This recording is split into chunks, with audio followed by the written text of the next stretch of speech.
আসসালামু আলাইকুম রহমতুল্লাহ।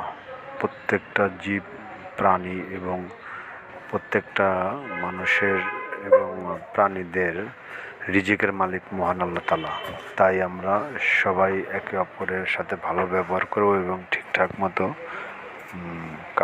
চলবো, কারোর সাথে খারাপ ব্যবহার করব না এবং পশু পাখি বা কোনো পোকামাকড় দেখলে তাদেরকে আমরা সহযোগিতা করব। সেই ক্ষেত্রে সবাইকে সঠিক পথে চলার জন্য মহান আল্লাহ তাআলা যাতে তৌফিক দান করেন এবং সঠিকভাবে চলতে পারি, এর জন্য তার কাছে বারবার শুকরিয়া আদায় করতে হবে। আলহামদুলিল্লাহ, আলহামদুলিল্লাহ, আলহামদুলিল্লাহ। ভালো কাজের জন্য অবশ্যই আল্লাহ তাআলা ভালো ফল দিবেন এবং সবসময় আল্লাহকে স্মরণ করতে হবে এবং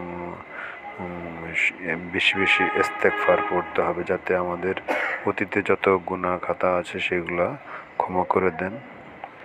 এবং এ থেকে শিক্ষা নিতে হবে, রিজেক রিজেক রিজিক একমাত্র আল্লাহর দান। তাই আমরা কারোর সাথে খারাপ ব্যবহার করব না। ধন্যবাদ, সবাই ভালো থাকবেন।